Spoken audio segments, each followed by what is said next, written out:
यूनानी राजा मिदास की एक पुरानी कथा है, गहरी व्यंग्यपूर्ण। मिदास ने ईश्वर से वरदान मांगा कि जो भी मैं छूऊं वह सोना बन जाए। बड़ा सुखद लगता है ना सुनने में, जो भी छुएं स्वर्ण हो जाए।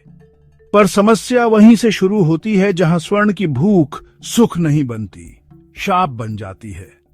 पत्नी को छुआ, वह सोने की मूर्ति बन गई। भोजन छुआ, वह भी ठोस सोना हो गया। पानी उठाया, होठों से पहले वह भी सोना बन गया। मिदास का रोमांच अब त्रास बन गया था।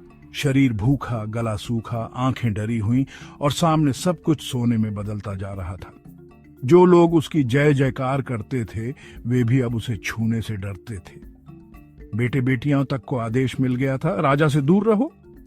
सम्राट एक ही झटके में भिखारी हो गया, प्यास से तड़पता, भूख से कांपता, प्रेम से वंचित।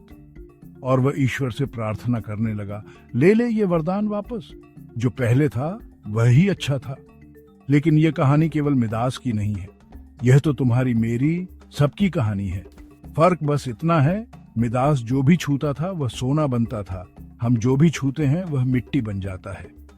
जिस प्रेमिका को दूर से देखते थे स्वर्ण सी लगती थी, विवाह के बाद 2 वर्ष भी न बीते वह भी मिट्टी बन गई। महलों के सपने देखते थे, मिल गए, अब वे भी बोझ लगते हैं। हर वस्तु, हर संबंध, हर आकांक्षा जिसे छूते हैं वह क्षणिक तृप्ति के बाद राख बन जाती है।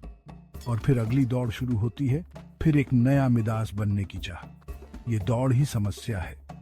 कब समझोगे कि यह दौड़ कभी खत्म नहीं होती। एक इच्छा पूरी होती है, 10 नई खड़ी हो जाती है। ये माया का खेल है, और जब तक इस खेल को पहचान नहीं लेते तब तक भीतर जो अमृत है वह स्वाद नहीं बन सकता। जब तुम थक कर गिर पड़ते हो, आंतरिक दौड़ रुक जाती है, तब एक नई दृष्टि जन्म लेती है। तभी तो बुद्ध, महावीर, उपनिषद एक ही बात पर बार बार लौटते हैं। निर्वासना ही द्वार है। जब इच्छा मिटती है तब रहस्य प्रकट होता है। जब सब बाहरी आकर्षण नष्ट हो जाते हैं तब भीतर की आंख खुलती है। जो अजन्मा है, जो सदा से है, वह बाहर नहीं, तुम्हारे ही भीतर छुपा है। लेकिन तुम्हारी आंख बाहर लगी है। जब वह आंख भीतर लौटती है, जब शरीर भीतर की यात्रा पर निकलता है, तब समाधि के प्रथम द्वार खुलते हैं। और वह द्वार तुम्हारे ही भीतर है, कभी बाहर नहीं था।